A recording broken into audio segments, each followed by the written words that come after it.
défense. Et puis, il entend, et ça c'est Brandon Warrett qui va nous le dire, édifier, construire ce qu'il appelle le Golden Dome, le dôme d'or, un système de missiles anti-missiles, Brandon.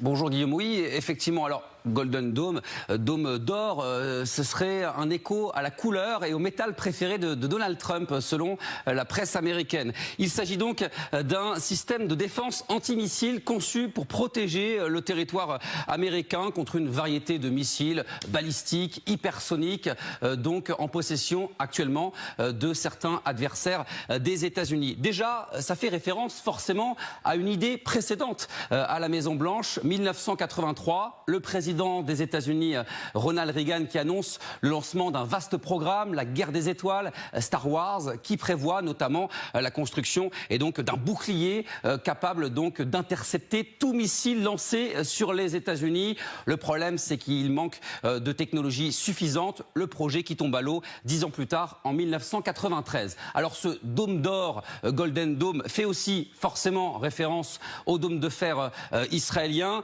qui évoque plutôt de manière précise l'ensemble de la défense aérienne israélienne, mais en réalité, ça désigne la première couche, celle capable d'intercepter les tirs de roquettes sur le territoire israélien.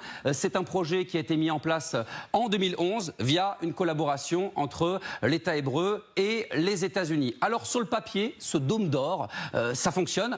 En pratique, c'est un peu plus difficile, beaucoup plus ambitieux, parce que le territoire américain à défendre est 400 fois plus grand que le territoire israélien, qui équivaut à la taille de l'État du New Jersey. Selon le président américain Donald Trump, ce système coûterait aux États-Unis 175 milliards de dollars. Alors le budget du bureau du Congrès est un peu moins optimiste, puisqu'il évalue aux alentours de 542 milliards de dollars. Le président des États-Unis qui veut que ce système soit mis en place d'ici la fin de son mandat en 2029. Oui, et tout sera fabriqué aux États-Unis. On l'a entendu à West Point, le président américain. Ça va être donc un défi technologique d'ampleur, Brandon, pour les entreprises américaines. Très grand défi, effectivement, logistique pour les entreprises américaines, parce que pour mettre en place un tel système, il faut diversifier toutes les technologies déjà existantes, une constellation de satellites en orbite. Il faut aussi forcément